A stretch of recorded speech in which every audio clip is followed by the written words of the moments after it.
ఉన్నత విద్యామండలి కేసులో ఆంధ్రప్రదేశ్కి సుప్రీంకోర్టులో ఊరట లభించింది. ఆంధ్రప్రదేశ్ ఉన్నత విద్యామండలి అప్పీల్స్ ని అత్యున్నత న్యాయస్థానం అంగీకరించింది. గతంలో హైకోర్టు ఇచ్చిన తీర్పుని సుప్రీంకోర్టు పక్కన పెట్టింది.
ఉన్నత విద్యామండలి కేసులో ఆంధ్రప్రదేశ్కి సుప్రీంకోర్టులో ఊరట లభించింది.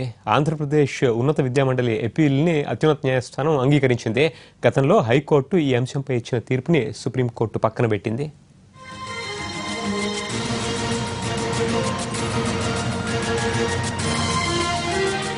సుప్రీంకోర్టులో ఉన్నత విద్యామండలి కేసులో ఆంధ్రప్రదేశ్కి ఊరట లభించిన అంశానికి సంబంధించి మరింత సమాచారం ఢిల్లీ నుంచి మా ప్రతినిధి సురేష్ నుండి తెలుసుకుందాం. సురేష్, ఇక్కడ రెండు అంశాలు. ఒకటి, ఈ కేవలం ఉన్నత విద్యామండలికి ఇచ్చిన తీర్పుకు సంబంధించి ఇప్పుడు తక్షణం కనిపించే ప్రభావం ఏమిటి? రెండు, ఇది వేరే ఆస్తుల పంపకాలకు సంబంధించి కూడా ఏమైనా ఇంప్లికేషన్స్ ఉండే అవకాశం ఉందా?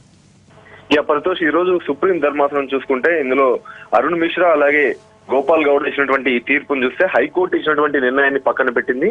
ఈ తీర్పు ఇచ్చినటువంటి ఆదేశాలకు అనుగుణంగా 10వ షెడ్యూల్లో ఉన్న అన్ని ఉమ్మడి సంస్థలకు కూడా ఈ తీర్పు వర్తిస్తుందని చెప్పిన విషయాన్ని కూడా సుప్రీం ధర్మాసనం స్పష్టం చేసింది. గతంలో ఇచ్చినటువంటి హైకోర్టు తీర్పును పక్కన పెడుతూ ఈ నిర్ణయాన్ని స్పష్టం చేసినటువంటి సుప్రీం ధర్మాసనం వెంటనే ఇరు రాష్ట్రాలు కూడా 52-48% నిష్పత్తితో ఆస్తులను పంచుకోవాలి.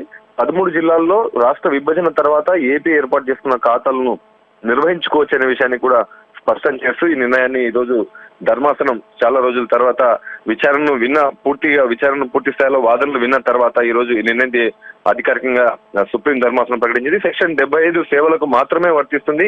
ఈ సెక్షన్ 75 ప్రకారం ఈ ఆస్తులన్నీ తెలంగాణకే వర్తిస్తాయన్న తెలంగాణ వాదనను కూడా తిరస్కరిస్తూ ఈ రోజు సుప్రీం ధర్మాసనం తీర్పును ప్రకటించింది. ప్రజా ప్రయోజనాల దృష్ట్యా పంపకాలు తప్పవనే విషయాన్ని స్పష్టం చేస్తూ సెక్షన్ 45 నిరుపయోగం అవుతుంది. ఆస్తులు, అప్పులు, పంపకాలు జరగకపోతే కాబట్టి ఖచ్చితంగా విభజన చట్టంలోని సెక్షన్ 45 ప్రకారం ఆస్తులు, అప్పులు, పంపకాలు జరగాల్సిందనే విషయాన్ని స్పష్టం చేసినటువంటి గోపాల్ గౌడ ధర్మాసనం స్పష్టంగా షెడ్యూల్ 10లో ఉన్నటువంటి అన్ని అంశాలకు ఇది వర్తిస్తుందనే విషయాన్ని స్పష్టం చేస్తూ ధర్మాసనం ఈ తీర్పును ఇవాళ ప్రకటించింది. Right, thank you Suresh.